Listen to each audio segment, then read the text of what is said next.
ನಿನ್ನೆ ದಿವಸ ಅಮೋಘ ಸಿದ್ದೇಶ್ವರ ಪುರಾಣ ಅನ್ನುವಂಥದ್ದನ್ನು ಕೇಳ್ಕೋತ ಬಂದೇರಿ.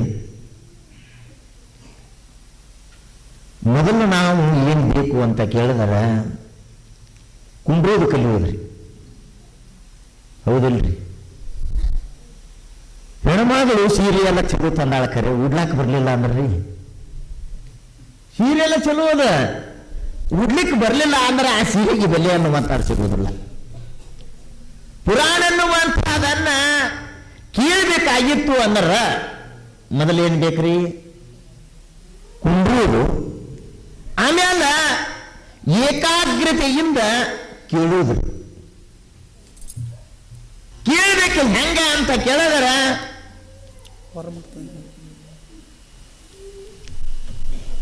ಏಕಾಗ್ರತೆ ಎನ್ನುವಂಥದ್ದು ಶರಣರ ಬಳಗೊಂದು ಸೈಡ, ತಾಯಿ ಬಳಗೊಂದು ಸೈಡ ಕೂತಿದ್ರು ಅಂದ್ರೆ ಚಂದ ಅನಿಸ್ತಿತ್ತು. ಆದ್ರೆ ತಾಯಿ ಬಳಗ ಅಲ್ಲೇ ಕೂತು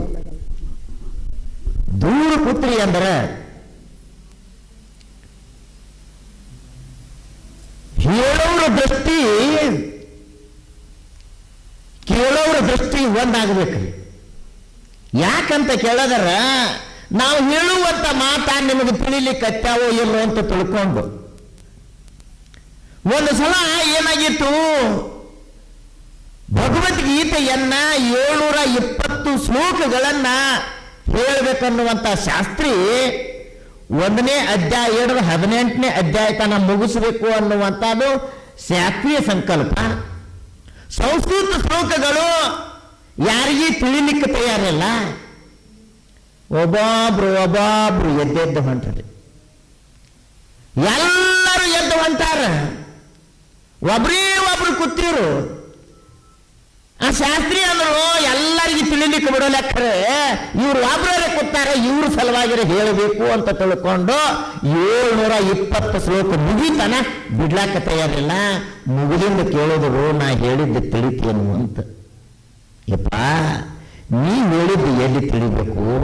ನೀ ಏನು ಕೂತಿದಲ್ಲ, ನೀನು ಕೂತಿದ್ದು ತೆಳಗೆ ಕಂಬಳಿ ಏನು ಹಾಸ್ಯಾರಲ್ಲ, ಅದು ಕಂಬಳಿ ನಂದದ ತಗೊಂಡು ಹೋಗ್ಬೇಕಂತ ಕೂತೀನಿ ನಾನು.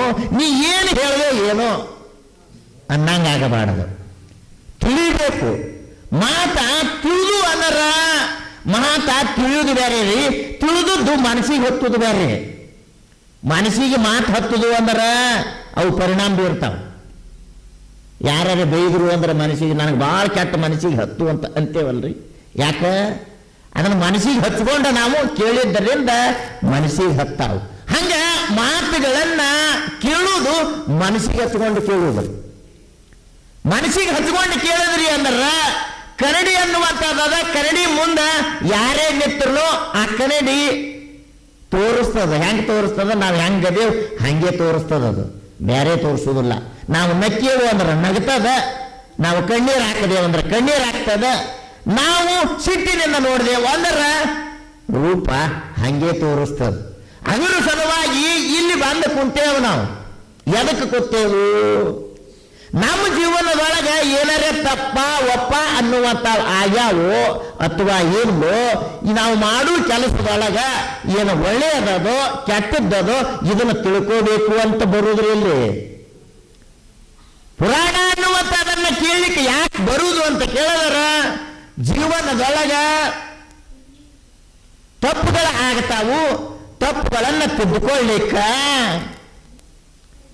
ಇದೊಂದು ಶಾಲೆ ಅನ್ನುವಂಥದ್ದು, ಇದು ಮಠ ಅನ್ನುವಂಥದ್ದು. ಈ ಮಠದೊಳಗೆ ಬಂದು ಕುಂತು ತಾವೆಲ್ಲರೂ ಕೇಳೋದು. ಹಿಂದೆ ಕೂತ್ರಿ ಅಂದ್ರೆ ನಿಮ್ಮಾಗ ಅದೇನೋ ಅಂತಾರ. ಏನಂತಾರ್ರಿ? ನೀರು ನೋಡಿ ಕೊಣ ಬಿಡಬಾರ್ದತ್ರಿ, ಅರಿವಿ ಅಂಗಡಿಯಾಗ ಹೆಣ್ಮಕ್ಳು ಬಿಡಬಾರ್ದಂತ. ಯಾಕ್ರಿ? ಅರಿವಿ ಅಂಗಡಿಯಾಗ ಹೆಣ್ಮಕ್ಳನ್ನ ಬಿಟ್ರೆ ಅವ್ರು ಹೊರಗೆ ಬರೋದಿಲ್ಲ. ಆದ್ರೆ ಗಡಿಗೆ ಬಾಯಿ ಮುಚ್ಚಲಿಕ್ಕೆ ಬರ್ತಾರ ಹೆಣ್ಮಕ್ಳು ಬಾಯಿ ಸುಮ್ಮ ಕುಂಡ್ರಿ ಅಂದ್ರೆ ಕುಂಡ್ರುದಿಲ್ರಿ. ಅವ್ರು ಎಷ್ಟು ಮುಂದೆ ಇರ್ತಾರಲ್ಲ ಅಷ್ಟು ಶಾಂತವಾಗಿ ನಿಮ್ಮ ಅದಾವು ಪ್ರಪಂಚದಾಗ. ಅದು ಹಂಗಾಯ್ತು, ಇದು ಹಿಂಗಾಯ್ತು, ಅದು ಆಯ್ತು, ಇದು ಆಯ್ತು. ಏನು ಪ್ರಪಂಚದ ಸುದ್ದಿಗಳನ್ನು ಮಾತಾಡ್ತಿರಲ್ಲ ಇದೆಲ್ಲ ಹಳಸಿದ ಸುದ್ದಿ. ಪ್ರಪಂಚದ ವಿಚಾರಗಳು ಏನದಾವು ನಿನ್ನೆ ಆಗಿದ್ದೇ ಮಾತಾಡ್ತೇವೆ ನಾವು, ಹೊರತಾಗಿ ಅವೆಲ್ಲ ಹಳಸಿದ ಸುದ್ದಿ ಅನ್ನುವಂಥದ್ದು ಮಾತಾಡೋಕ್ಕಿಂತಲೂ ಸ್ವಲ್ಪ ಭಗವಂತನ ಬಗ್ಗೆ ತಿಳ್ಕೋಬೇಕು. ಭಗವಂತ ಅಂದ್ರೆ ಯಾರು, ನಾ ಅಂದ್ರೆ ಯಾರು, ಇದನ್ನ ತಿಳ್ಕೋಬೇಕು ಅನ್ನುವಂಥ ವಿಚಾರ ಅನ್ನುವಂಥದ್ದು ಮಾಡುವ ಸಲುವಾಗಿ ಸ್ವಲ್ಪ ಶಾಂತತೆ ಅನ್ನುವಂಥದ್ದನ್ನು ಕಾಪಾಡಿಕೊಂಡು ತಾವೆಲ್ಲರೂ ನಿನ್ನಿನ ದಿವಸ ಪುರಾಣ ಕೇಳಿ ಅಮೋಘ ಸಿದ್ದೇಶ್ವರರಿಗೆ ಪಾರ್ವತಿ ದೇವಿ ಕಾಡದಳು ಅನ್ನುವಂಥ ವಿಚಾರಗಳನ್ನು ಕೇಳಿ ಇವತ್ತಿನ ದಿವಸ ಅಮೋಘ ಸಿದ್ದೇಶ್ವರರು ಹುಳ ಮುಟ್ಲಾರ ಹೂವ ಕಪ್ ಮುಟ್ಲಾರ ಸೀತಾಳ ತರ್ಲಿಕ್ಕ ಹೋಗ್ಯಾರ. ಅಲ್ಲಿ ಯಾರ್ಯಾರಿಗೆ ಆಶೀರ್ವಾದ ಮಾಡಿದ್ರು ಅನ್ನುವಂಥದ್ದನ್ನು ಕೇಳಿ, ಆದ್ರೆ ಪಾರ್ವತಿ ದೇವಿ ಎಲ್ಲದರೊಳಗೂ ಪಾಸ್ ಆಗ್ಲಿಕ್ಕತ್ಯಾನ ಬಾಳಕಾವತಿ ಅನ್ನುವಂಥ ಹೆಣ್ಣು ಮಗಳನ್ನು, ಸ್ತ್ರೀ ಅನ್ನುವಂಥ ಅವಳನ್ನು ಬಿಟ್ಟು ಅವನ ಪೂಜಾಕ ತರುವಂಥ ಆ ನಿಯಮ ಅನ್ನುವಂಥದನ್ನು ಮುರಿಸಬೇಕು, ಅವನು ನಡೆದಿರುವಂಥ ನಿಯಮಗಳಲ್ಲಿ ಭಂಗ ತರಬೇಕು ಅಂತ ತಿಳ್ಕೊಂಡು ಬಳಕಾವತಿ ಎನ್ನುವಂಥ ಹೆಣ್ಣು ಮಗಳನ್ನ ರೂಪ ಲಾವಣ್ಯ ತುಂಬಿರುವಂಥ ಆ ಹೆಣ್ಣು ಮಗಳನ್ನು ಬಿಟ್ಟ ಕ್ಷಣಕ್ಕೆ ಅಮೋಘ ಸಿದ್ದೇಶ್ವರರು ಸೀತಾಳ ತಗೊಂಡಾರ, ಹೂ ತಗೊಂಡಾರ, ಪೂಜಾಕ ವೇಳೆ ಆಗ್ತದಂತ ತಿಳ್ಕೊಂಡು ಹೊರಕೋತು ಹೊರಟಾರ. ಬಳಕಾವತಿ ಮುಂದೆ ಬಂದು ನಿಂತಾಳ. ನಾನು ಯೌವನ ಭರಿತವಾಗಿರುವಂಥ ರೂಪ ಲಾವಣ್ಯ ಅನ್ನುವಂಥದ್ದು ತುಂಬಿರುವಂಥ ಹೆಣ್ಣು ಮಗಳು, ನಾನು ಬಂದೀನಿ, ಎಲ್ಲಿಗೆ ಓಡ್ಲಿಕ್ಕತ್ತೀರಿ, ನಿಲ್ಲು ಅಂತ ತಿಳ್ಕೊಂಡು ಬಳಕಾವತಿ ಕಾಡ್ಲಿಕ್ಕತ್ತಾಳ. ಹೆಣ್ಣು ಮಾಯೆ ಎಂಬುವರು ಹೆಣ್ಣು ಮಾಯೆಯಲ್ಲ, ಮಣ್ಣು ಮಾಯೆ ಎಂಬುವರು ಮಣ್ಣು ಮಾಯೆಯಲ್ಲ, ಹೊನ್ನು ಮಾಯೆ ಎಂಬುವರು ಹೊನ್ನು ಮಾಯೆಯಲ್ಲ, ಮನದ ಮುಂದಿನ ಆಸೆಯೇ ಮಾಯೆ ಕಾಣಗು ಈಶ್ವರ. ಹೆಣ್ಣು ಮಾಯೆ ಅಂತ ಹೇಳ್ತಾರ, ಆ ಮಾಯೆಯನ್ನು ಗೆದಿಯುವಂತ ಶಕ್ತಿ ಯಾರಲ್ಲಿ ಅದ? ಅಮೋಘ ಸಿದ್ದೇಶ್ವರರಲ್ಲಿ ಅದ. ಆ ರೂಪ ಲಾವಣ್ಯ ಅನ್ನುವಂಥ ತುಂಬಿರುವಂತ ಹೆಣ್ಣು ಮಗಳು ಅಮೋಘ ಸಿದ್ದೇಶ್ವರ ಅಂತಾಳ, ನಿನ್ನರು ನಾನು ನಿನ್ನನ್ನು ವರಿಸಿ ಬಂದೀನಿ, ನಿನ್ನನ್ನು ಮದುವೆ ಆಗಬೇಕು ಅಂತ ಬಂದೇನೆ, ನಿನ್ನ ಜೊತೆ ಕೂಡಿ ಸಂತೋಷ ಪಡಬೇಕು ಅಂತ ಬಂದೇನೆ, ನಿಲ್ಲು ಅಂತ ತಿಳ್ಕೊಂಡು ಹೇಳಿದ ಆ ಕ್ಷಣಕ್ಕೆ ನಾನು ಗುರುಶೀವಿಗೆ ಹೊರಟೇನೆ, ನನ್ನ ಗುರುಶೀವಿದಾಗ ಭಂಗ ತರಬೇಡ, ನೋಡು ನನಗೆ ಯೌವನದ ರೂಪದ ಸ್ತ್ರೀ ವ್ಯಾಮೋಹಕ್ಕೆ ಸೋತೋರು ಎಷ್ಟೋ ಜನ. ಸ್ತ್ರೀಯನ್ನ ನೋಡಿ ಸೋತು ರೂಪಿದ್ದು ಫಲವೇನು ಗುಣವಿಲ್ಲದನ್ನಕ್ಕ, ಧನವಿದ್ದು ಫಲವೇನು ದಯವಿಲ್ಲದನ್ನಕ್ಕ, ಅಗಲಿದ್ದು ಫಲವೇನು ಬಾನಿಲ್ಲದನ್ನಕ್ಕ, ನಾನಿದ್ದು ಫಲವೇನು ನಿಮ್ಮ ಜ್ಞಾನವಿಲ್ಲದನ್ನಕ್ಕ. ಚನ್ನಮಲ್ಲಿಕಾರ್ಜುನ ರೂಪ ಐತಿ, ಗುಣ ಅನ್ನುವಂಥದ್ದು ಇರಲಿಲ್ಲ ಅಂದ್ರೆ ಆ ರೂಪಿಗೆ ಬೆಲೆ ಅನ್ನುವಂಥದ್ದು ಬರುವುದಿಲ್ಲ. ಅಂಥದ್ದು ಬಳಕಾವತಿಗೆ ಅಮೋಘ ಸಿದ್ದೇಶ್ವರ ಹೇಳಿಕತ್ತಾರ, ನಾನು ನಿನ್ನನ್ನ ಮದುವೆಯಾಗಿ ವರೆಸಿ ಮದುವೆ ಆಗಲಿಕ್ಕೆ ಈಗ ಬರುವುದಿಲ್ಲ, ನಾನು ಗುರುಸೇವೆಗಾಗಿ ಹೊರಟೀನಿ, ಮುಂದಿನ ಜನ್ಮ ಅನ್ನುವಂಥದ್ದು ಇತ್ತು ಅಂದರೆ ಆ ಗುರು ಕಥೆ ಅನ್ನುವಂಥದ್ದು ಪಡ್ಕೊಂಡು ಭೂಲೋಕದೊಳಗೆ ನಾನು ಬರ್ತೀನಿ, ಶಿವಪುರದೊಳಗ ನರತಿ ನಾಗರಾಯನ ಉದರದಿಂದ ನೀನು ಹುಟ್ಟಿ ಬಾ, ಅವಾಗ ನಿನ್ನ ನಾನು ಕೈ ಹಿಡಿತೀನಿ ಅಂತ ತಿಳ್ಕೊಂಡು ಬಾಳಕಾವತಿಗೆ ಮಾತು ಕೊಡ್ತಾರ ಅಮೋಘ ಸಿದ್ದೇಶ್ವರ. ಸೋತವರು ಯಾರು ದೊಡ್ಡವರಾಗಿಲ್ಲ, ಗೆದ್ದವರು ಕತ್ತಿ ಹೇಳಿದ್ರು ಹೌದು ಹೌದು ಅಂತದ ಜಗತ್ತ. ಸೋತವ ಭಗವದ್ಗೀತಾ ಹೇಳಿದ್ರು ಅದಕ್ಕೆ ಬೆಲೆ ಅನ್ನುವಂಥದ್ದು ಸಿಗುವುದಿಲ್ಲ. ನಾವು ಗೆದಿಬೇಕು, ಜೀವನದೊಳಗ ಗೆದಿಬೇಕಾಗ್ಯದ. ಇಂದ್ರಿಯಗಳನ್ನ ಗೆದಿಬೇಕಾಗಿತ್ತು ಅಂದ್ರ ಅಮೋಘ ಸಿದ್ದೇಶ್ವರರು ಏಕಾಂತ ಸ್ಥಳ, ಅಲ್ಲಿ ಯಾರು ಇರಲಿಲ್ಲ.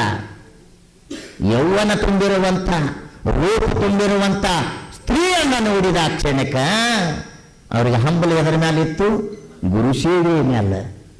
ಗುರುವಿನ ಸೇವೆಯನ್ನ ಮಾಡಬೇಕು. ಗುರು ಪೂಜೆಗೆ ಭಂಗ ಅನ್ನುವಂಥದ್ದು ಬರ್ತದ.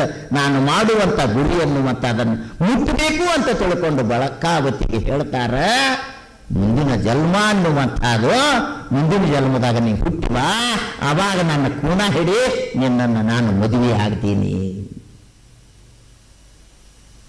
ನಾವೆಲ್ಲರೂ ಜೀವನದೊಳಗ ಸೋತುದರಿಂದ ಸಣ್ಣವರಾಗಲಿಕ್ಕತ್ತೇವು.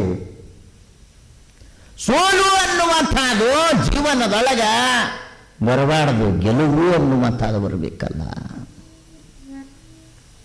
ಜೀವನದೊಳಗ ಗೆಲುವು ಅನ್ನುವಂಥದ್ದನ್ನ ಪಡಿಬೇಕಾಗಿತ್ತು ಅಂದ್ರ ಅಮೋಘ ಸಿದ್ದೇಶ್ವರರು ಅವಸರಲೆ ಹೊರಟಾರ. ಕಂಟಕದ ಮ್ಯಾಲ ಕಂಟಕ ಅನ್ನುವಂಥದ್ದು ಯಾಕೆ? ಪಾರ್ವತಿಯ ಪರೀಕ್ಷಾ ಅನ್ನುವಂಥದ್ದು ನಡೆದದು. ಪಾರ್ವತಿ ಪರೀಕ್ಷೆ ಮಾಡ್ಲಿಕ್ಕತ್ತಾಳ. ಪರೀಕ್ಷೆದೊಳಗ ಗೆಲುವು ಅನ್ನುವಂಥದ್ದನ್ನ ಪಡ್ಕೊಂತ ಹೊರಟಾರ. ಅವಸರಲೆ ಹೋಗಬೇಕು ಅನ್ನುವಂಥದ್ದು ಎಲ್ಲರಿಗೂ ಅವಸರ ಅದ್ರಿ. ಹೆಚ್ಚು ಕಡಿಮೆ ಎಲ್ಲರಿಗೇನು ಅವಸರ. ಎದರಾಗ ಅವಸರ? ದೇವರ ಗುಡಿಗೆ ಹೋದ್ರ ಅವಸರ, ಸಂತಿಗೆ ಹೋದ್ರ ಅವಸರ, ಎಲ್ಲಿ ಹೋದ್ರು ಅವಸರ ಅನ್ನುವಂಥದ್ದು. ಒಂದು ಊರೊಳಗ ಇಬ್ಬರು ಗಂಡ ಹೆಂಡತಿ ಇದ್ರು. ಇಬ್ಬರು ಗಂಡ ಹೆಂಡತಿ ರೈತ ಇದ್ದವ. ರೈತ ಹೊಲಕ್ಕೆ ಹೋಗವ, ಗಳೆ ಹೊಡ್ಯವ. ಹೆಂಡತಿಗೆ ಹೇಳ್ದ, ನೋಡು ನಾನು ಹೊಲಕ್ಕೆ ಗಳಕ್ಕೆ ಹೋಗ್ತೀನಿ, ನೀನು ಬುತ್ತಿ ಕಟ್ಕೊಂಡು ಬಾ, ಬುತ್ತಿ ಅನ್ನುವಂಥದ್ದನ್ನು ಕಟ್ಕೊಂಡು ಬಾ, ನಾನು ಹೊಲಕ್ಕೆ ಹೋಗ್ತೀನಿ ಅಂತ ತಿಳ್ಕೊಂಡು ಹಳೆ ಕಾಲದೊಳಗೆ ಎತ್ತಿನ ಗಾಡಿ ಹುಡ್ಕೊಂಡು ಗಳಕ್ಕೆ ಹೋಗುವಂಥದ್ದು. ಈಗೆಲ್ಲ ವಾಹನ ಬಂದು ಎತ್ತುಗಳನ್ನ ಎಲ್ಲೋ ಒಂದು ಜೋಡಿ ಎತ್ತ ನೋಡುವಂಥ ಪ್ರಸಂಗ ಬರ್ಲಿಕ್ಕತ್ಯಾದ. ಅಂಥದ್ದು ಗಂಡ ಗಳಕ್ಕೆ ಹೋದ.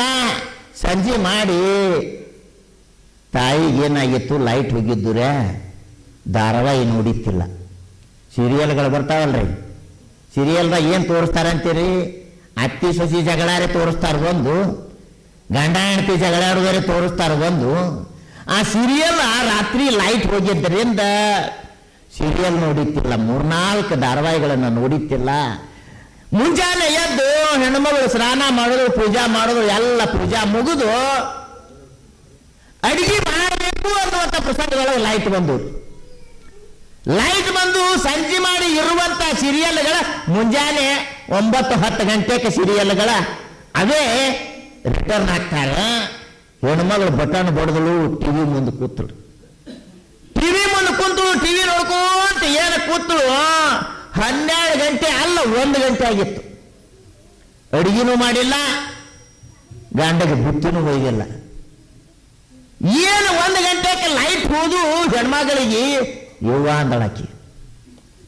ನನ್ನ ಗಂಡ ಮೊದಲೇ ತಿರ್ಸೇಟಿ ಗಂಡ, ಇನ್ನೇನು ಬಡಿತಾನೋ ಏನು ಮಾಡ್ತಾನೋ ಅಂತ ತಿಳ್ಕೊಂಡು ಬುಟ್ಟಿ ತಗೊಂಡು ಒಂದು ಬಗಸಿ ಹಿಟ್ಟು ಹಾಕೊಂಡು 2 ಬದನೆಕಾಯಿ 1 ಉಳ್ಳಾಗಡ್ಡಿ ಇಟ್ಕೊಂಡು ಮ್ಯಾಲ ಒಂದು ಅರಿವಿ ಕಟ್ಕೊಂಡು ಹುಡ್ಕೋತ ಹೊಲಕ್ಕೆ ಹೊಂಟ್ರು. ಹಸುದ ಮನುಷ್ಯಾಗ ಸಿಟ್ಟು ಬರುವುದು ಸಹಜ ಅಲ್ರಿ. ಯಾರಿಗೆ ಹಸುವಾಗಿರ್ತದ ಸಿಟ್ಟು ಬರುವುದು ಸಹಜ. ಏನು ಹೆಂಡತಿನ ನೋಡ್ದ, ಎತ್ತ ತರಬದ, ಹೆಗಲಿನ ಬರಕೋಲ ಕೈಯಾಗ ತಗೊಂಡ, ಇನ್ನು ನನ್ನ ಗಂಡ ನನ್ನ ಹೊಡಿತಾನ ಅಂತ ಹೆಣ್ಣುಮಗಳಿಗೆ ಖಾತ್ರಿ ಆಯ್ತು. ಏನು ಸಿಟ್ಟಿನ ಬರಲಾಗ ಬಂದು 4 ಈತ ಏನು ಬಡದ. ಹೆಣ್ಮಗಳಂದಳು, ದೌಳವನ ನಿನ್ನ ಸಲುವಾಗಿ ಜ್ವಾಳದ ರೊಟ್ಟಿ ಬದನೆಕಾಯಿ ಪಲ್ಯ ಮಾಡ್ಕೊಂಡು ಕಷ್ಟಪಟ್ಟು ಹುಡ್ಕೋತ ಬಂದಿದ್ನಿ, ನನಗೆ ಬಡದೆ ಅಂದ್ರ ರೊಟ್ಟಿ ಹೋಗಿ ಹಿಟ್ಟಾಗಲಿ, ಬದನೆಕಾಯಿ ಒಣಗಿ ಹೋಗಿ ಬದನೆಕಾಯಿ ಆಗಲಿ ಅಂದಳು ಹೆಣ್ಮಗಳು. ಬದನೆಕಾಯಿ ಆಗಲಿ ಅಂದಳು. 4 ಈತ ಬಡದು ಬುತ್ತಿ ಬಿಚ್ಚಿ ನೋಡ್ಬೇಕು ಅಂತ ತಿಳ್ಕೊಂಡು ಬುಟ್ಟಿ ತಗೊಂಡು ಮ್ಯಾಗಿನ ವಸ್ತ್ರ ಬಿಚ್ಚುತ್ತಾನ. ಅಲ್ಲೇ ನೆತ್ರಿ ಹಿಟ್ಟ ಬದನೆಕಾಯಿ ಉಳ್ಳಾಗಡ್ಡಿ. ಅವ ಅಂದ, ನನ್ನ ಹೆಂಡತಿ ಎಷ್ಟು ಪತಿವ್ರತ, ಆಕೆ ಅಂದಂಗೆ ಹೊಳ್ಳಿ ಹಿಟ್ಟು ಆಯ್ತಲ್ಲ ಅಂತ ತಿಳ್ಕೊಂಡು ನಾ ತಿಳಿಲಾರಕ್ಕೆ ನಿನಗೆ ಬೇಯ್ದು ಹೊಡೆದ್ನಿ ಅಂತ ತಿಳ್ಕೊಂಡು ಪಶ್ಚಾತ್ತಾಪ ಅನ್ನುವಂಥದ್ದನ್ನು ಪಡುವುದು. ನಾವು ಜೀವನದೊಳಗ ಸಾಧಿಸಬೇಕು ಅನ್ನುವಂಥ ಛಲ ಇತ್ತು ಅಂದ್ರೆ ಒಳ್ಳೆಯದನ್ನು ಸಾಧಿಸೋದು. ನಾವು ಏನು ಮಾಡಿದ್ರು ಒಳ್ಳೆಯದು ಮಾಡಿದ್ರು ಭಗವಂತ ನೋಡ್ತಾನ, ಕೆಟ್ಟದ್ದು ಮಾಡಿದ್ರು ಭಗವಂತ ಅನ್ನುವಂಥ ನೋಡ್ತಾನತ್ತೀರಿ ಇಲ್ಲತ್ತೀರಿ. ನೀವು ಮೊಬೈಲ್ದಾಗ ಮಾತಾಡ್ತೀರಿ, ಮೊಬೈಲ್ದಾಗ ಮಾತಾಡಿದ್ರೆ ಎಲ್ಲೇ ಯಾರು ಅದಾರ ಅಂತ ತಿಳ್ಕೊಂಡು ದೂರ ಹೋಗಿ ನಿಂತು ಮಾತಾಡ್ತೀರಿ. ಆದ್ರೆ ಕಂಪ್ನಿಯವ್ರಿಗೆ ಗೊತ್ತಾಗ್ತದೆ ಅಂತೀರಿ ಇಲ್ಲತ್ತೀರಿ. ಇವ್ರು ಏನು ಮಾತಾಡ್ತಾರ ಅನ್ನುವಂಥದ್ದು ಕಂಪ್ನಿ ಹಂಗೆ ಗೊತ್ತಾಗ್ತದನ್ನೋ, ಇದನ್ನೆಲ್ಲ ತಯಾರು ಮಾಡಿರುವಂಥ ಕಂಪ್ನಿ ಮಾಲಕ ಒಬ್ಬ ಭಗವಂತ ಅನ್ನುವಂಥ ಒಬ್ಬ ಅದಾನ. ಮತ್ತೆ ಅವನಿಗೆ ಗೊತ್ತಿಲ್ಲದೆ ನಾವು ಮಾಡೋರ ಏನದೇವತ್ತೀರಿ. ನಾವು ಒಳ್ಳೆಯದು ಮಾಡಿದ್ರು ಅವ ನೋಡ್ತಾನ, ಕೆಟ್ಟದ್ದು ಮಾಡಿದ್ರು ಅವ ನೋಡ್ತಾನ ಅನ್ನುವಂಥ ಎಚ್ಚರ ಇಟ್ಟುಕೊಂಡು ಜೀವನದೊಳಗ ಒಳ್ಳೆಯದನ್ನು ಮಾಡುವುದು ಕಲಿಯುವುದು. ಒಳ್ಳೆಯದನ್ನು ಜೀವನದೊಳಗೆ ಮಾಡಿದೀವು ಅದರ ಬಂದಿದ್ದಕ್ಕೂ ಸಾರ್ಥಕ. ದುರಿತ ಕರ್ಮವನ್ನಲ್ಲದಿರು ಪುಣ್ಯವನ್ನೇ ಮಾಡು. ದುರಿತ ಕರ್ಮಗಳನ್ನು ಬಿಡು. ದುರಿತ ಕರ್ಮಗಳು ಏನು ಕೊಡ್ತಾವು ಅಂತ ಕೇಳಿದ್ರ ಕ್ಷಣಿಕ ಸುಖ ಕೊಡ್ತಿರಬಹುದು, ಕರೆ ಮುಂದೊಂದು ದಿನ ದುಃಖ ಅನ್ನುವಂಥದ್ದು ಕೊಡ್ತಾವು. ಶಾಶ್ವತ ಸುಖ ಅನ್ನುವಂಥದ್ದು ನಿನಗೆ ಸಿಗಬೇಕಾಗಿತ್ತು ಅಂದ್ರೆ ಸತ್ಕರ್ಮಗಳನ್ನು ಮಾಡ್ಲಿಕ್ಕತ್ತಿ ಅಂದ್ರೆ ಆ ಸತ್ಕರ್ಮ ಅನ್ನುವಂಥದ್ದು ಮೊದಲು ಕಷ್ಟ ಕೊಟ್ಟರು ಕೊನೆಗೆ ನಿನಗೆ ಸುಖ ಅನ್ನುವಂಥದ್ದು ಕೊಡ್ತದ. ಅದರ ಸಲುವಾಗಿ ಜೀವನದೊಳಗ ಒಳ್ಳೆಯ ಕರ್ಮಗಳನ್ನು ಮಾಡುವುದು ಕಲಿ. ಒಳ್ಳೆಯ ಕರ್ಮ ಅನ್ನುವಂಥದ್ದನ್ನು ಮಾಡ್ಲಿಕ್ಕತ್ತಿ ಅಂದ್ರೆ ಜಗತ್ತು ಏನಂತದು ಅನ್ನುವಂಥದ್ದು ಬೇಕಾಗಿಲ್ಲ. ನಿನ್ನ ಮನಸ್ಸು ಹೋದನ್ನಬೇಕಲ್ಲ, ನಿನ್ನೊಳಗಿರುವಂಥ ಮನಸ್ಸು ಹೇಳಬೇಕು ನೀನು ಮಾಡು ಕೆಲಸ ಒಳ್ಳೆಯದ ಅದ ಅಂತ ತಿಳ್ಕೊಂಡು ನಿನ್ನೊಳಗಿರುವಂಥ ವಿವೇಕ ಅನ್ನುವಂಥದ್ದು ನಿನಗೆ ಹೇಳುವಂಗ ನಿನ್ನ ಬದುಕಾಗಿರಬೇಕು. ಅಂತ ಬದುಕು ನಮ್ಮದು ಆಯ್ತು ಅಂದ್ರೆ ನಮಗೆ ಬೆಲೆ ಅನ್ನುವಂಥದ್ದು ಸಿಗ್ತದ. ಅಮ್ಮೋಗ ಸಿದ್ದೇಶ್ವರರು ಆ ಬಳಕಾವತಿಗೆ ಮಾತು ಕೊಟ್ಟು ಮುಂದೆ ನಡೆದಾರ. ಮುಂದೆ ಹೋಗ್ತಾ ಇರುವಾಗ ಮೇಘರಾಜನ ಆಗಮನ ಅನ್ನುವಂಥದ್ದಾಗ್ತದೆ, ವಾಯುದೇವನ ಆಗಮನ ಅನ್ನುವಂಥದ್ದಾಗ್ತದೆ. ಮಳಿ ಅನ್ನುವಂಥದ್ದು ಸುರಿಲಿಕ್ಕತ್ಯದ, ಬಿರುಗಾಳಿ ಅನ್ನುವಂಥದ್ದು ಬೀಸ್ಲಿಕ್ಕತ್ಯದ, ಗುಡುಗ ಸಿಡಿಲ ಮಿಂಚ ಅನ್ನುವಂಥದ್ದು ಬರ್ಲಿಕ್ಕತ್ತಾವು. ಅದನ್ನೆಲ್ಲ ಸಹಿಸಿಕೊಂಡು ಎಲ್ಲವನ್ನ ಸಹಿಸುವಂತ ಶಕ್ತಿಯನ್ನ ಮನಸ್ಸನ್ನುವಂಥದ್ದನ್ನು ನಿರ್ಧಾರ ಮಾಡಿಕೊಂಡು ಅಮೋಘ ಸಿದ್ದೇಶ್ವರರು ನಡೆದಾರ. ಹೋಗ್ತಾ ಇರುವಾಗ ಸಹಿಸೋದ್ರು ನಾವು ಜೀವನದೊಳಗೆ ಸಹಿಸ್ಕೋಬೇಕು. ಒಂದು ಕಲ್ಲಿನ ಖಣಿ ಇತ್ತು, ಕಲ್ಲಿನ ಖಣಿಯೊಳಗೆ ಕಲ್ಲೇ ಮಾಡುವಲ್ರಿ ಮತ್ತೇನು ಮಾಡ್ತಾವ. ಎರಡು ಕಲ್ಲು ಬೇಕಾಗಿದ್ದು ಯಾರಿಗೆ? ಒಬ್ಬ ಶಿಲ್ಪಿಗೆ. ಎರಡು ಕಲ್ಲು ಬೇಕಾಗಿದ್ದು, ಕಲ್ಲು ತಗೊಂಡು ಎರಡು ಕಲ್ಲುಗಳನ್ನು ತಂದು ಕಟಿಲಿಕ್ಕತ್ತ. ಕಟಿಯುವಂತ ಪ್ರಸಂಗದೊಳಗೆ ಮೂರ್ತಿ ಮಾಡಬೇಕು ಅಂತ ತಿಳ್ಕೊಂಡು ಒಂದು ಕಲ್ಲು ಕಟ್ಟಿದ್ರೊಳಗೆ ಆ ಕಲ್ಲಿಗೆ ಪದರಿ ಇತ್ತು, ಕಲ್ಲ ಸೀಳ್ತು. ಆ ಕಲ್ಲು ಸರಿಸಿ ಬಿಟ್ಟ. ಇನ್ನೊಂದು ಕಲ್ಲು ತಗೊಂಡ, ಇನ್ನೊಂದು ಕಲ್ಲು ತಗೊಂಡು ಕಟ್ಟುದು ಮೂರ್ತಿ ಆಯ್ತು. ಮೂರ್ತಿ ಆಯ್ತು. ಊರೆಲ್ಲ ಕೂಡಿಕೊಂಡು ಆ ಮೂರ್ತಿಯನ್ನು ಪ್ರತಿಷ್ಠಾಪನೆ ಮಾಡಿದ್ರು. ಏನು ಭಿನ್ನ ಆಗಿದೆ ಕಲ್ಲ? ಕಟ್ಟಿಗೆ ಕುಂಡಿಸಿದ್ರು. ದೇವರ ಬರೋರು, ಪೂಜಾರಿ, ಅಭಿಷೇಕ ಮಾಡೋರು ಇದನ್ನೆಲ್ಲ ನೋಡಿಕೊಂಡು ಒಂದು ದಿವಸ ಕಟ್ಟಿ ಕಲ್ಲು ಕೇಳ್ತು, ನಾನು ಹುಟ್ಟಿದ್ದಲ್ಲೇ, ನೀನು ಹುಟ್ಟಿದ್ದಲ್ಲೇ, ನಿನಗ ಅಭಿಷೇಕ ನಡೀತು, ನನಗ ಎಲ್ಲಾರು ತುಳಿದಾಕತ್ರು, ನನ್ನ ಹಣಿವಾರ ಹಿಂಗ, ನಿನ್ನ ಹಣಿವಾರ ಹಂಗ್ಯಾಕಾಯ್ತು ಅಂತ ಕಲ್ಲು ಕೇಳುತ್ತು. ಅವಾಗ ಮೂರ್ತಿ ಆಗಿದ್ದ ಕಲ್ಲು ಹೇಳ್ತು, ನನ್ನ ಮೂರ್ತಿಗೆ ಅಭಿಷೇಕ ಆಗುವುದು ಈಗ ನೋಡ್ಲಾಕತ್ತಿದ್ದೀನಿ. ಆ ಶಿಲ್ಪಿ ಕೈಯಾಗ ಸಿಕ್ಕಾಕರ ಉಳಿಪೆಟ್ಟು ಎಷ್ಟು ತಿಂದೀನಿ ಅನ್ನುವಂಥದ್ದನ್ನು ನೋಡಿದೇನು? ಉಳಿಪೆಟ್ಟವನ್ನು ಸಹಿಸಿಕೊಂಡಿದ್ದರಿಂದ ಒಂದು ಆಕಾರಕ್ಕೆ ಬಂದಿದ್ರಿಂದ ನಮಸ್ಕಾರ ಮಾಡಿಕೊಳ್ಳಿಕ್ಕತ್ತೀನಿ. ನಾವು ಆಕಾರಕ್ಕೆ ಬಂದೇವಂದ್ರ ಶರಣರ ಅನಿಸ್ಕೋತೇವು, ಸಂತರ ಅನಿಸ್ಕೋತೇವು, ಮಹಾತ್ಮರಂತ ಅನಿಸ್ಕೋತೇವು. ಮ್ಯಾಲ ಆಕಾರ ಇದ್ದಂಗ ಆಚಾರ ಇತ್ತು ಅಂದ್ರೆ ಬೆಲೆ ಅದ. ಬರೀ ಆಕಾರ ಆದ ಕರೆ ಆಚಾರ ಇರಲಿಲ್ಲ ಅಂದ್ರೆ ಬೆಲೆ ಅನ್ನುವಂಥದ್ದಿಲ್ಲ. ನಾವು ಅಲ್ಲಿ ಅಮೋಘ ಸಿದ್ದೇಶ್ವರರಿಗೆ ಕಾಡ್ಲಿಕ್ಕತ್ಯಾರ. ಅವ ಶಿಲ್ಪಿ ಇದ್ದಂಗ, ಇವ್ರು ಯಾರ ಕಾಡೋರು ಶಿಲ್ಪಿಗಳಿದ್ದಂಗ ಕಾಡ್ಕೂತು ಮೇಘನ ಅರ್ಭಟ ಅನ್ನುವಂಥದನ್ನ ಸಹಿಸಿಕೊಂಡು ಮುಂದೆ ಹೋಗ್ತಾ ಇದ್ದಾರೆ. ಎಲ್ಲ ಮೇಘ ಗಾಳಿ ಅನ್ನುವಂಥದ್ದು ಬೀಸಿ ಗಿಡಗಳ ಬೀಳಿಕ್ಕೆ ಹತ್ಯಾವು. ಆ ಗಿಡ ಅನ್ನುವಂಥದ್ದು ಬೀಳೋದನ್ನ ಸರಿಸಿಗೋತು ಮುಂದೆ ಹೋಗ್ತಾ ಇರುವಾಗ ಯಾತಾಳ ಅನ್ನುವಂಥವ ಹಾವು ಚೇಳುಗಳನ್ನು ಬಿಡ್ತಾನೆ.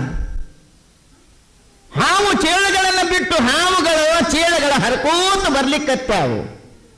ಬರುವಂತ ಪ್ರಸಂಗದೊಳಗ ಹಾವುಗಳನ್ನ ಬೆತ್ತ ಮಾಡ್ಯಾರ. ನಾಗ ಬೆತ್ತ ಅನ್ನುವಂತ ಬೆತ್ತ ಮಾಡಿಕೊಂಡು ಚೇಳುಗಳನ್ನ ಉಂಗುರ ಮಾಡಿ ಕೈಯೊಳಗೆ ಹಾಕೊಳ್ಳಿಕ್ಕತ್ಯಾರ. ಯಾಕ್ರಿ? ಮಹಾತ್ಮರಲ್ಲಿ ಶಕ್ತಿ ಇತ್ತು ಅಂದ್ರೆ ಏನಾಗ್ತದಂತೀರಿ? ಯಲ್ಲಪ್ಪ ಮಹಾರಾಜರು ಪ್ರಪಂಚದೊಳಗೆ ಇದ್ರು. ಪ್ರಪಂಚ ಅನ್ನುವಂಥ ತೊರೆದರು. 7 ಕೋಟಿ ಷಡಕ್ಷರಿ ಮಂತ್ರ ಅನ್ನುವಂಥದನ್ನು ಪಠಣ ಮಾಡಿದ್ರಿಂದ ನಿಮ್ಗೆಲ್ಲರಿಗೆ ಬಂಗಾರ ಬೇಕು ಬಂಗಾರ ಬೇಕು ಅನ್ನುವಂಥ ಎಲ್ಲರಿಗೆ ಪ್ರೇಮ ಅದ್ರಿ. ಯಾರಿಗೆಲ್ಲತ್ತೀರಿ? ಬಂಗಾರ ಬೇಕು ಅನ್ನುವಂಥ ಪ್ರೇಮ ಅದು. ಆದರೆ ನೀವೇ ಬಂಗಾರ ಮಾಡುವಂಥ ಶಕ್ತಿ ಅನ್ನುವಂಥದನ್ನು ಪಡಿಲಿಕ್ಕೆ ಬರ್ತದೆ. ಹೆಂಗೆ ಅಂತ ಕೇಳಿದ್ರೆ 14 ಕೋಟಿ ಯಾರ ಷಡಕ್ಷರಿ ಮಂತ್ರ ಅನ್ನುವಂಥದನ್ನು ಪಠಣ ಮಾಡ್ತಾರೆ ಅವರು ಮುಟ್ಟಿದ್ದೆಲ್ಲ ಬಂಗಾರ ಆಗ್ತದೆ. ಕೂತು ನಾವು ಕಟ್ಟಿ ಕೂತು ಇನ್ನೊಬ್ರು ಸುದ್ದಿ ಮಾತಾಡ್ತೇವೆ ಹೊರತಾಗಿ ಭಗವಂತನ ಬಗ್ಗೆ ಚಿಂತನೆ ಮಾಡಬೇಕು ಅಂತ ತಿಳ್ಕೊಂಡು ಕಟ್ಟಿ ಕೂತು ಅವ್ರು ಹಂಗಾಯ್ತು ಇವ್ರದ್ದು ಹಿಂಗಾಯ್ತು ಅಂತ ತಿಳ್ಕೊಂಡು ಬರೀಲಾರ್ದೆ ಓದ್ಕೋತ ಕುಂಡಿರ್ತೇವೆ ಹೊರತಾಗಿ ಭಗವಂತನ ನಾಮಸ್ಮರಣೆ ಮಾಡಬೇಕು. ಭಗವಂತನ ನಾಮಸ್ಮರಣೆ ಮಾಡೋದ್ರಿಂದ ಆನಂದ ದೊರೀತದ, ಸಂತೋಷ ಆಗತದ ಅನ್ನುವಂಥದನ್ನ ವಿಚಾರ ಅನ್ನುವಂಥದ್ದು ನಮಗೆ ಬೇಕಲ್ಲ. ಜೀವನದೊಳಗ ಮಳೆ ಗಾಳಿಗಳನ್ನು ಸಹಿಸಿಕೊಂಡು ಮುಂದೆ ಹೋಗ್ತಾ ಇರುವಾಗ ಯಾತಾಳ ಅನ್ನುವಂಥವ ಮುಂದೆ ಬರ್ತಾನ. ಮುಂದೆ ಬಂದು ಅಕ್ರಾಳ ವಿಕ್ರಾಳ ರೂಪ ಅನ್ನುವಂಥದನ್ನು ತಾಳಿ ನಿನ್ನನ್ನು ನುಂಗುತ್ತೀನಿ ಅಂತ ತಿಳ್ಕೊಂಡು ಬರ್ಲಿಕ್ಕತ್ತಾನ. ನುಂಗುತ್ತೀನಿ ಅಂತ ಬರ್ಲಿಕ್ಕತ್ತ ಕ್ಷಣಕ್ಕೆ ಅಮೋಘ ಸಿದ್ದೇಶ್ವರ ಅಂತಾರ, ನಾನು ಗುರು ಸೇವೆಗಾಗಿ ಹೊಂಟೀನಿ, ಗುರು ಪೂಜೆಗಾಗಿ ಹೊರಟೀನಿ, ಗುರು ನನಗೆ ದಾರಿ ಅಂತ ತಿಳ್ಕೊಂಡು ಹೇಳಿಕತ್ತ ಕ್ಷಣಕ್ಕೆ ಯಾತಾಳಂತಾನ, ನಾನು ನಿನ್ನನ್ನು ನುಂಗಬೇಕು ಅಂತ ಬಂದೇನೆ, ನಾನು ಬಿಡುವುದಿಲ್ಲ ಅಂತ ತಿಳ್ಕೊಂಡು ಸಮೀಪಕ್ಕೆ ಬಂದ ಕ್ಷಣಕ್ಕೆ ಅಮೋಘ ಸಿದ್ದೇಶ್ವರು ಅದೃಶ್ಯರಾಗ್ತಾರೆ. ಅಂದ್ರೆ ಮಾಯ ಆಗ್ತಾರೆ. ಮಾಯಾಗಿ ಮುಂದೆ ಪ್ರಕಟ ಆಗ್ತಾರ. ಅವಾಗ ಯಾತಾಳನಿಗೆ ಅನಿಸ್ತದ ಇವೊಬ್ಬ ಮಹಾತ್ಮ ಅದಾನ, ಇವರೊಬ್ಬ ಯೋಗಿ ಅದಾರ, ಇವರನ್ನ ಕಾಡೋದು ತಪ್ಪಾಗತದ ಅಂತ ತಿಳ್ಕೊಂಡು ಅಲ್ಲಿ ಕ್ಷಮಾ ಕೋರಿ, ಯಪ್ಪ ನಾನು ತಿಳಿದೇ ನಿನ್ನನ್ನ ಕಾಡಬೇಕು ಅಂತ ಬಂದೀನಿ, ನನ್ನ ತಪ್ಪಿಗೆ ಕ್ಷಮಾ ಮಾಡು ಅಂತ ಕೇಳಿದ ಆ ಕ್ಷಣಕ್ಕೆ ಅಮೋಘ ಸಿದ್ದೇಶ್ವರ ಹೇಳ್ತಾರ, ಆ ಯಾತಾಳಗ ನೀನು ಭೂಲೋಕದೊಳಗೆ ನಾನು ಅವತಾರ ಅನ್ನುವಂಥದನ್ನ ಜನ್ಮ ಅನ್ನುವಂಥದನ್ನು ತಾಳಿದ ಕ್ಷಣಕ್ಕೆ ನನ್ನ ಉದರದಿಂದ ಒನ್ನೆಯ ಮಗನಾಗಿ ಅವತಾರ ಉದುರು ಸಿದ್ಧನಾಗಿ ಹುಟ್ಟಿ ಬಾ ಅಂತ ತಿಳ್ಕೊಂಡು ಆಶೀರ್ವಾದ ಮಾಡ್ತಾರೆ. ಕಾಡದವರಿಗಿರಿ, ಕಾಡದವರಿಗೆ ಒಳ್ಳೆಯದನ್ನು ಮಾಡುವುದು ಮಹಾತ್ಮರ ಲಕ್ಷಣ ಅನ್ನುವಂಥದ್ದು. ಹುಬ್ಬಳ್ಳಿ ಸಿದ್ದಾರೂಢರಿಗೆ ತಲೆ ಮೇಲೆ ಬೆಂಕಿ ಇಟ್ಟವರಿಗೆ ಎಂದು ಶಾಪ ಅನ್ನುವಂಥದನ್ನು ಕೊಡಲಿಲ್ಲ. ಯಪ್ಪ ಮುಂದೊಂದು ದಿವಸ ಅದೇ ಭಕ್ತ ಬಂಗಾರ ಕಿರೀಟ ಹಾಕದ, ಬಂಗಾರ ಕಿರೀಟ ಹಾಕಿ ಕೇಳ್ತಾನೆ, ಯಪ್ಪ ಅವತ್ತಿನ ದಿವಸ ಏನೋ ಅಜ್ಞಾನದೊಳಗೆ ನಿನ್ನ ತಲೆ ಮೇಲೆ ಬೆಂಕಿ ಎತ್ನಿ, ಅವಾಗ ಹೆಂಗ ಅನಿಸ್ತು, ಇವತ್ತು ಬಂಗಾರ ಕಿರೀಟ ಇಟ್ಟೀನಿ ಇವಾಗ ಹೆಂಗ ಅನಿಸ್ತದ ಅಂತ ಕೇಳಿದ ಆ ಕ್ಷಣಕ್ಕೆ ಅವತ್ತು ಹಂಗೆ ಎತ್ತಪ್ಪ, ಇವತ್ತು ಹಂಗೆ ಇದೀನಿ ನಾನು. ಸಮಾನತೆ ಭಾವ ಅನ್ನುವಂಥದ್ದು ಬತ್ತು ಅನ್ನರ, ಭಾವ ಅನ್ನುವಂಥದ್ದು ಸಮಾನತೆ ಬತ್ತು ಅಂದ್ರ ಹೊಗಳವ್ರೇ ಮಾಡೋರೇನು ತೆಗಳವ್ರೇ ಮಾಡೋರೇನು ಅಂತೀರಿ? ಆನೆ ಮೇಲೆ ಹೂವನ್ನು ಸ್ವಾನ ಕಚ್ಚ ಬಂದಿದೆ ಕೂಡಲ ಸಂಗಮ ದೇವ. ಆನೆ ಮೇಲೆ ಕೂತು ಹೋಗೋರಿಗೆ ಬೇಕಾದಷ್ಟು ಊರ್ ನಾಯಿ ಬಗಳದ್ರೆ ಏನು ಕಡಿಯಂಗದಾವತ್ರಿ ಮ್ಯಾಲ ಬಂದು ನಮ್ಮ ಏನಾಗ್ಯಾವ ಅಂತ ಕೇಳದ್ರ ಹೊಗಳಾಡ ಗಜ್ಜಿಗೆ ಪುಗ್ಗ ಉಬ್ಬದಂಗ ಉಬ್ಬುದು. ಯಾರೋ ಒಂದು ಸ್ವಲ್ಪ ಮಾತಾಡೋದ್ರೊಳಗೆ ಹೆಸರ ಸಂಪೂರ್ಣ ಇದ್ದದ್ದು ಅರ್ಧ ಮಾಡಿ ಮಾತಾಡಿದ್ರು ಅಂದ್ರು ಅಂದ್ರೆ ತಾಪ ಆಗ್ತದ್ರಿ. ನನಗೆ ಅಪಮಾನ ಮಾಡ್ದ. ನಾಮರೆ ನೀ ಏನು, ರೂಪರೆ ನೀ ಏನು. ನಾಮ ರೂಪ ಅನ್ನುವಂಥದ್ದು, ಈ ನಾಮ ಅನ್ನುವಂಥ 13 ದಿವಸಿಗೆ ಇಟ್ಟಿದ್ರು. ಇದು ತಾಯಿ ಗರ್ಭದಿಂದ ಬಂದ ಕ್ಷಣಕ್ಕೆ ಅಲ್ಲಿ ನಾಮ ಇರಲಿಲ್ಲ, ಉಸಿರಾದ ಆದ್ರೆ ಹೆಸರು ಇರಲಿಲ್ಲ. ಅದು 13 ದಿವಸಕ್ಕೆ ತಂದೆ ತಾಯಿಗಳು ಬಂಧು ಬಳಗ ಎಲ್ಲ ಕೂಡಿಕೊಂಡು ಹೆಸರಿಟ್ಟಾರ. 13 ದಿವಸ ಹೆಸರು ಇಟ್ಟಿದ್ದು ಎಷ್ಟೋ ದಿವಸ ಕರೆದು 3 ಮಂದಿಯಾಗಿದ್ರು ಒದರದರ ಎದ್ದು ನಿತ್ತು ಹೂ ಕೊಡೋರು ಯಾರಂತೀರಿ? ಯಾರ ಹೆಸರು ಒದರ್ಯಾರ ಅವ್ರು ಹೆಂಗ ಹೂ ಕೊಡ್ತೇವೋ, ನಾಮನು ನೀ ಅಲ್ಲ, ರೂಪನು ನೀ ಅಲ್ಲ. ಏನು ರೂಪರೇ ನಿಂದೇನು? ನಾವು ಭಾಳ ಪ್ರೀತಿಸ್ತೇವೆ. ಏನು ಪ್ರೀತಿಸ್ತೇವು? ನಮ್ಮ ಕೂದಲು ಭಾಳ ಪ್ರೇಮ, ನಮ್ಮವೇ ಕೂದಲು ನಮಗೆ ಪ್ರೇಮ. ಎಲ್ಲಿತನ ರೀ?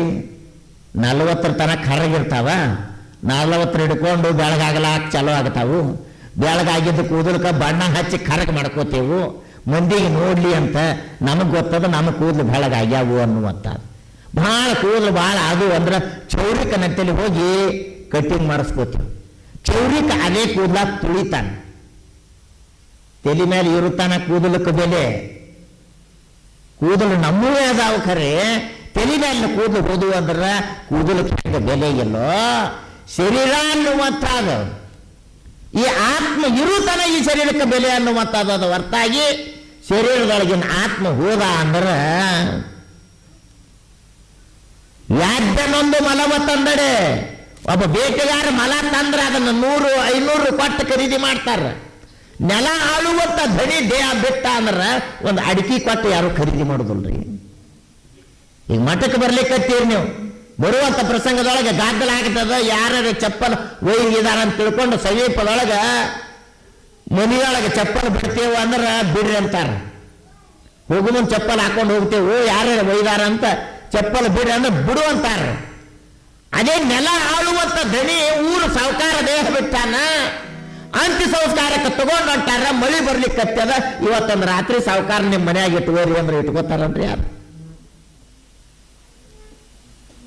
ಇಟ್ಕೊಳ್ಳೋದಿಲ್ಲ. ಯಾಕೆ ಇಟ್ಕೊಳ್ಳೋದಿಲ್ಲ? ಆ ಶರೀರದೊಳಗಿನ ಜೀವಾತ್ಮ ಅನ್ನುವಂಥದ್ದು ಹೋಯ್ತು ಅಂದ್ರ ಚಪ್ಪಲಕ್ಕಿಂತಲೂ ಕಡಿಯದು ಈ ದೇಹ. ಇರುವುದರಾಗ ಏನಾರೇ ಸಾಧಿಸುವಾರಲ್ಲ, ಇದರೊಳಗೆ ಜೀವಾತ್ಮ ಇರುವುದರಾಗ ಏನಾರೇ ಸಾಧಿಸುವ ಅಂತ ತಿಳ್ಕೊಂಡು ಸೀಮಿಕಲ್ಲಿ ಸರಿಸಿಟ್ಟು ಇನ್ನೊಂದು ಗೇಣ ಹೊಲ ದ್ವಾರ ಮಾಡ್ಬೇಕಂತ ಪ್ರಯತ್ನ ಮಾಡಬೇಡ. ಇದು ವ್ಯವಹಾರಕ್ಕೆ ಸೀಮೆ ಅನ್ನುವಂಥದ್ದು. ನೀ ಬರುಕ್ಕಿಂತ ಮೊದಲ ಈ ಜಗತ್ತ ಅನ್ನುವಂಥದ್ದು ಐತಿ. ನೀನು ಸಾಧಿಸಬೇಕಾಗಿತ್ತು ಅಂದ್ರ ಇಹದಲ್ಲಿ ಸುಖ ಆಗಿರಬೇಕು, ಪರದಲ್ಲಿ ಸುಖ ಆಗಿರಬೇಕು. ಇಹ ಪರಗಳು ಅನ್ನುವಂಥವದಾವು. ಅದರ ಸಲುವಾಗಿ ತಾವೆಲ್ಲರೂ ಮಹಾರಾಜರು ಹೇಳಿದರು, ನಿನ್ನಿನ ದಿವಸ ನಿರೂಪಣೆ ಮಾಡಾಗ 7 ಗಂಟೆಗೆ ಚಾಲೂ ಮಾಡೋಣ್ರಿ, 8:30 ಮುಗಿಸೋನು ಅಂತ. ಮಹಾರಾಜರ 8:30ಗೆ ಚಾಲೂ ಆಗ್ಯದ್ರಿ. ಮಾಡೋದು ಹೆಂಗ್ರಿ? ಯಾಕೆ ಅಂತ ಕೇಳಿದ್ರೆ ಟೈಮಕ್ಕೆ ಮಹತ್ವ ಕೊಟ್ಟೇವು ಅಂದ್ರೆ ಬೆಲೆ ಸಿಗ್ತದ್ರಿ. ಟೈಮಕ್ಕೆ ಮಹತ್ವ ಅನ್ನುವಂಥದ್ದನ್ನು ಕೊಡಲಿಲ್ಲ ಅಂದ್ರೆ ಸಿದ್ದೇಶ್ವರಪ್ಪಗಳು ಟೈಮಿಂಗ್ ಅನ್ನುವಂಥದ್ದು ನಿಮಗೆ ಗೊತ್ತದ. 6 ಗಂಟೆಗೆ ಚಾಲೂ ಮಾಡಿದ್ರು ಅಂದ್ರೆ 7 ಗಂಟೆಗೆ ಮುಕ್ತ. ಇಂಡಿ ತಾಲೂಕದೊಳಗೆ ಸಾಯಂಕಾಲ ಪ್ರವಚನ ಮಾಡ್ತಿರ್ರಿ ಅವರು. ಸಾಯಂಕಾಲ 5ರಿಂದ 6 ಗಂಟೆ ಪ್ರವಚನ ಮಾಡ್ತಿರು. ಪ್ರಾರಂಭ ಮಾಡಬೇಕಾಗಿತ್ತು, ಜನ ಬಂದಾರ ನೋಡ್ಬೇಡಿ ಅಂತ ತಿಳ್ಕೊಂಡು ಕಮಿಟಿಯವರು ಹೇಳೋರು. ಊರಾನವರು ಹುಡುಗರು ಕಳಿಸೋರು, ಸ್ವಾಮಿಗಳು ಬಂದು ಕೂತಾರ ನೋಡ್ರಿ ಅಂತ. ಅದು 5 ಗಂಟೆಗೆ ಕಾರ್ಯಕ್ರಮ ಚಾಲೂ ಆಗೋದ್ರಿ. 6 ಗಂಟೆ ಆದ್ರೂ ಸ್ವಾಮಿಗಳು ಬರೋಣ ನಾವು ಹೋಗ್ಬೇಕಂತ ಜನ ಬರೋಣ ಹೋಗ್ಬೇಕಂತ ಸ್ವಾಮಿಗಳು. 6 ಗಂಟೆ ಆದ್ರೂ ಜನ ಬರಲಿಲ್ಲ. ಅವಾಗ ಅವತ್ತಿನ ದಿವಸ 6 ಗಂಟೆಗೆ ಬಂದು ಅವ್ರು ಹೇಳೋದ್ರು ಸ್ವಾಮಿಗಳು, ಅಪ್ಪಗಳು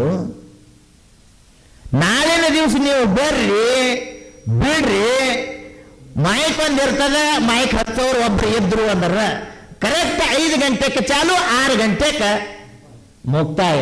ನೀವು ಕೇಳ್ರಿ ಬಿಡ್ರಿ ಅಂತ ತಿಳ್ಕೊಂಡು ಅವತ್ತೇನು ಟೈಮಿಂಗ್ ಹಾಕಿದ್ರು ನಾವು ಹಂಗೆ ಹಾಕಲಕ್ಕೆ ಬರೋದಿಲ್ಲ. ಯಾಕಂತ ಕೇಳಿದ್ರೆ ತಾವೆಲ್ಲರೂ ಕೆಲಸದೊಳಗೆ ಮಗ್ನಾಗಿರ್ತೀರಿ. ಕೆಲಸದೊಳಗೆ ಬಿಟ್ಟು ಬರಬೇಕಾದ್ರೆ ಒಂದು ಸ್ವಲ್ಪ ಲೇಟ್ ಆಗ್ತದೆ. ಆದಷ್ಟು ಒಂದು ಅರ್ಧ ಗಂಟೆ ಜೀವನದೊಳಗೆ ಹೋಗ್ಬೇಕನ್ನುವಂಥ ಹಂಬಲ. ಹೆಣ್ಮಗಳು ತವ್ರ ಮನೆಗೆ ಹೋಗ್ಬೇಕಾಗಿತ್ತು ಅಂದ್ರೆ ಅತ್ತಿ ಇಟ್ಟು ಕೆಲಸ ಮಾಡಿ ಹೋಗಂದ್ರೆ ಒಂದು ಆಳಿಂದ ಅಲ್ರಿ 2 ಆಳಿನ ಕೆಲಸ ಮಾಡಿ ಅವಸೂಲಿ ಓಡ್ತಾಳೋ ಇಲ್ರಿ. ಅದು ಹಳೆ ಕಾಲದಾಗ. ಮತ್ತೆ ಈಗಿನ ಕಾಲಂತೂ ಗದಗಳ ವ್ಯತ್ಯಾಸ ಆಗ್ಯಾವ ಈಗ. ಆದ್ರೆ ನಮಗೆ ಮಠಕ್ಕೆ ಹೋಗ್ಬೇಕು ಅನ್ನುವಂಥ ಹಂಬಲ ಇತ್ತು ಅಂದ್ರೆ ನಾವು ಓಡೋದು. ನಾವು ಕೂಸ ತಾಯಿ ಹತ್ತಿರ ಹೆಂಗೆ ಓಡ್ತದನ್ನೋ, ಆಕಳ ಕರ ಬಿಟ್ಟ ಕ್ಷಣಕ್ಕೆ ಯಾವ ರೀತಿ ಆಕಳ ಹತ್ತಿರ ಓಡ್ತದನ್ನೋ ಹಂಗೆ ಮಠಕ್ಕೆ ಓಡೋಡು ಬರಬೇಕು ಅನ್ನುವಂಥ ಹಂಬಲ ಬೇಕಲ್ರಿ. ಹೇಮರೆಡ್ಡಿ ಮಲ್ಲಮ್ಮಗದು ಅತ್ತಿ ಕಾಡ್ತೇಳು, ನಾದನೆ ಕಾಡ್ತೇಳು, ನೆಗೆಡ್ಗಾರ ಕಾಡ್ತೇಳು, ಎಲ್ಲರೂ ಹುಚ್ಚುಗಾಂಡಿದ್ದ ಕರೆ ಕಾಡುವುದರೊಳಗೆ ಸಾಗಿಸಿಕೊಂಡು ಆ ಕಾಡುವುದರೊಳಗೆ ಮಲ್ಲ ಕಾಣ್ಲು ಹೆಂಗ್ರಿ? ಆಕೆ ಎಲ್ಲಿ ಸಡುತ್ತತ್ತೀರಿ? ದನ ಕಾಯೋದ್ರ ಹಿಡ್ಕೊಂಡು, ಕೂಳು ಹಚ್ಚೋದ್ರ ಹಿಡ್ಕೊಂಡು, ಬಸೋದ್ರ ಹಿಡ್ಕೊಂಡು, ರೊಟ್ಟಿ ಮಾಡೋದ್ರ ಹಿಡ್ಕೊಂಡು ಎಲ್ಲ ಮಾಡಿ ಹೇಮರೆಡ್ಡಿ ಮಲ್ಲಮ್ಮ ಪಡ್ಕೊಂಡ್ಲು. ಏನು ಪಡ್ಕೊಂಡ್ಲು? ರೊಟ್ಟಿ ಕುಲಕ್ಕೆ ಬಡತಾನ ಇಲ್ಲದಂಗ ಮಾಡು ಅಂತ ತಿಳ್ಕೊಂಡು ಮಲ್ಲಯ್ಯನೇ ಪ್ರತ್ಯಕ್ಷ ಮಾಡ್ಕೊಂಡ್ಲು. ಬದುಕ ಅನ್ನುವಂಥದನ್ನ ಬಾಳಿ ಬದುಕ ಅನ್ನುವಂಥದನ್ನು ಸಾರ್ಥಕ ಬದುಕ ಅನ್ನುವಂಥದನ್ನು ಮಾಡ್ಕೋಬೇಕು. ಅಂಥದ್ದು ಅಮೋಘ ಸಿದ್ದೇಶ್ವರರು ಎಲ್ಲವನ್ನ ಕಾಡುವಂಥವರಿಗೆ ಆಶೀರ್ವಾದ ಮಾಡ್ತಾ ಮುಂದೆ ನಡೆದಾರ. ಪಾರ್ವತಿ ದೇವಿ ಅಂತಾಳ ಐರಾವತ ಆನೆಗೆ, ಹೋಗು ನಿನ್ನ ಕೋರೆಯಿಂದ ಚುಚ್ಚಿ ಅಮೋಘ ಸಿದ್ಧನನ್ನ ಕಾಡು ಅಂತ ತಿಳ್ಕೊಂಡು ಕಳಿಸಿದ ಕ್ಷಣಕ್ಕೆ ಐರಾವತ ಬರ್ತದೆ. ಐರಾವತ ಬಂದು ಅಮೋಘ ಸಿದ್ದೇಶ್ವರನ ನೋಡಿದ ಕ್ಷಣಕ್ಕೆ, ಸಜ್ಜನ ಮನುಷ್ಯನನ್ನ ನೋಡಿದ ಕ್ಷಣಕ್ಕೆ ಕಾಡಬೇಕು ಅನ್ನುವಂಥ ಭಾವ ಬರುವುದಿಲ್ಲ. ಬಟ್ಟಿ ಸ್ವಚ್ಛ ಇತ್ತು ಅಂದ್ರೆ ಆ ಬಟ್ಟಿ ಮೇಲೆ ಕಾಲು ಇಡಬೇಕಾಗಿತ್ತು ಅಂದ್ರೆ ಮನುಷ್ಯ ವಿಚಾರ ಮಾಡಿ ಕಾಲು ಇಡ್ತಾನೆ. ಅಲ್ಲಿ ಐರಾವತ ಬಂದು ಅಮೋಘ ಸಿದ್ದೇಶ್ವರನ ನೋಡಿ ಹೋಗುವಂಥದ್ದು ಗುರುಶಿವೆಗೆ ಯಾಕೆ ಕಾಡಬೇಕು ಅಂತ ತಿಳ್ಕೊಂಡು ಬಂದು ಶರಣಾಗತಿ ಆಗ್ತದ ಐರಾವತ. ಮದ್ದಾನೆ ಅನ್ನುವಂಥದ್ದು ನಾನು ಕಾಡಬೇಕಂತ ಬಂದಿದ್ದೆ, ನಿನ್ನ ನೋಡಿದ ಕ್ಷಣಕ್ಕೆ ಕಾಡಬೇಕು ಅನ್ನುವಂಥ ಭಾವ ಬರ್ತಾ ಇಲ್ಲ, ನನಗೇನಾರ ಆಶೀರ್ವಾದ ಮಾಡುವಂಥ ಕ್ಷಣಕ್ಕೆ ಭೂಲೋಕದೊಳಗೆ ನನ್ನ 2ನೇ ಮಗನಾಗಿ ಮದ್ದಾನೆ ಬಿಳಿಯಾಣ ಸಿದ್ಧ ಅನ್ನುವಂಥ ಹೆಸರಿಡುತ್ತೇನೆ, ನೀನು ಭೂಲೋಕದೊಳಗೆ ಹುಟ್ಟಿ ಬಾ ಅಂತ ತಿಳ್ಕೊಂಡು ಆಶೀರ್ವಾದ ಮಾಡ್ತಾರೆ. ಕಾಡಬೇಕು. ಯಾರಿಗೆ ಕಾಡ್ಬೇಕಂತೀರಿ? ಯಾರು ಮಹಾತ್ಮರು ಇರ್ತಾರ ಅವ್ರ ಜೋಡಿ ಕಾಡ್ದೇವು ಅಂದ್ರೆ ಜ್ಞಾನ ಅನ್ನುವಂಥದ್ದು ಸಿಗುತ್ತದೆ. ಅಲ್ಲಿ ಬಿಳಿಯಾಣ ಸಿದ್ಧನ ಅವತಾರ ಅನ್ನುವಂಥದ್ದು ಧಾರಣ ಆಗಬೇಕಾಗಿತ್ತು ಅಂದ್ರೆ ಐರಾವತ ಅನ್ನುವಂಥದ್ದು ಆನೆ ಅಮೋಘ ಸಿದ್ಧ ಕಾಡ್ಬೇಕು ಅಂತ ಬಂದಿತ್ತು. ಇದೇ ಭೂಲೋಕದೊಳಗ ಹುಲಿ ಸಿದ್ಧಾರೂಢರಿಗೆ ನಮಸ್ಕಾರ ಮಾಡ್ಬೇಕಂತ ಬರ್ಲಿಕ್ಕೆ ಹತ್ತಿತ್ತು. ಒಬ್ಬ ಬೇಟೆಗಾರ ಬಂದೂಕು ತಗೊಂಡು ಗುಂಡು ಹಾರಿಸದ ಕ್ಷಣಕ್ಕ ಹುಲಿಗೆ ಗುಂಡು ತಗಲಿತು, ಹೋಗಿ ಹುಲಿ ಪ್ರಾಣ ಬಿಟ್ಟಿತು. ಸಿದ್ಧಾರೂಢರು ಅಂದ್ರು, ನನ್ನ ಸಲುವಾಗಿ ನಿನ್ನ ಪ್ರಾಣ ಹೋಯ್ತಲ್ಲ, ನೀನು ಗುರುನಾಥ ರೂಢಾಗಿ ಹುಟ್ಟುವ, ನನ್ನ ಶಿಷ್ಯನಾಗಿ ನಿನ್ನ ಕೀರ್ತಿ ಜಗತ್ತು ತುಂಬಾ ಬೆಳಗಲಿ ಅಂತ ತಿಳ್ಕೊಂಡು ಹುಲಿಗೆ ಆಶೀರ್ವಾದ ಮಾಡಿದ್ರು. ಪುನರ್ಜನ್ಮ ಅನ್ನುವಂಥದ್ದಾಗಿ ಗುರುನಾಥ ರೂಢರು ಹುಟ್ಟು ಬರ್ತಾರ ಹುಬ್ಬಳ್ಳಿಯೊಳಗೆ.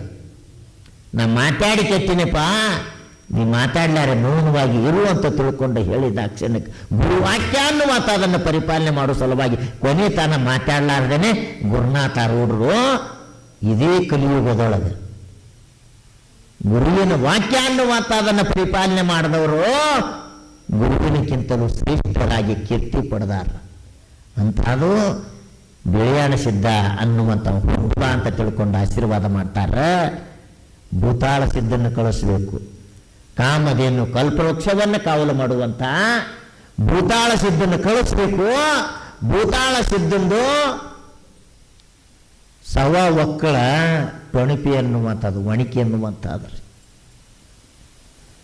ಅದನ್ನು ತಗೊಂಡು ಹೋಗಿ ಅಮ್ಮೋಗ ಸಿದ್ಧಗೆ ಹೊಡಿ ಅಂತ ತಿಳ್ಕೊಂಡು ಪಾರ್ವತಿ ದೇವಿ ಹೇಳ್ತಾಳ. ಭೂತಾಳ ಸಿದ್ಧ ಕಾಡ್ಬೇಕಂತ ಬರ್ಲಿಕ್ಕತ್ಯಾನ. ಟೈಮ್ ಅನ್ನುವಂಥದ್ದು 9:25 ನೀವೆಲ್ಲರೂ ಬೇಗನೆ ಬಂದ್ರಿ ಅಂದ್ರೆ ಕೇಳಬೇಕು ಅನ್ನುವಂಥ ಹಂಬಲ ನಿಮ್ಮಲ್ಲೂ ಇರಬೇಕು, ಹೇಳಬೇಕು ಅನ್ನುವಂಥ ಹಂಬಲ ನಮಗೂ ಇರಬೇಕು. ತಾವೆಲ್ಲರೂ ಟೈಮಕ್ಕೆ ಮಹತ್ವ ಅನ್ನುವಂಥದ್ದನ್ನು ಕೊಟ್ಟು ರಾತ್ರಿ 9 ಗಂಟೆ 10 ಗಂಟೆಗೆ ಪ್ರಸಾದ ಮಾಡಿದ್ರಿ ಅಂದ್ರೆ ಏನಾಗ್ತದ್ರಿ? ಉಂಡಿದ್ದನ್ನ ಪಚನ ಆಗೋದಿಲ್ಲ. ಉಂಡಿದ್ದನ್ನ ಪಚನ ಆಗಲಿಲ್ಲ ಅಂದ್ರೆ ಆರೋಗ್ಯ ಕೆಡ್ತದೆ. ಅದರ ಸಲುವಾಗಿ ಎಲ್ಲರಿಗೂ ಮಹತ್ವ ಅನ್ನುವಂಥ ಅದನ್ನು ಕೊಟ್ಟು ತಾವೆಲ್ಲರೂ ಸರಿಯಾಗಿ 7 ಗಂಟೆಗೆ ನಾಳಿನ ದಿವಸ ಬಂದು ಕಾರ್ಯಕ್ರಮದೊಳಗೆ ಭಾಗಿಗಳಾಗಿ ಜೀವನದೊಳಗೆ ನೀತಿ ಅನ್ನುವಂಥದ್ದನ್ನು, ಧರ್ಮ ಅನ್ನುವಂಥದ್ದನ್ನು 4 ಪುರುಷಾರ್ಥಗಳು ಬರ್ತಾವು. ಧರ್ಮ, ಅರ್ಥ, ಕಾಮ, ಮೋಕ್ಷ ಅನ್ನುವಂಥವು. ಆ 4 ಪುರುಷಾರ್ಥಗಳ ಬಗ್ಗೆ ನಾಳಿನ ದಿವಸ ನೋಡೋಣ. ಅಮ್ಮೋಗ ಸಿದ್ದೇಶ್ವರರು ಅವತಾರ ಅನ್ನುವಂಥದ್ದನ್ನು ತೆಗೆದುಕೊಂಡು ಭೂಲೋಕಕ್ಕೆ ಬರ್ತಾರೆ.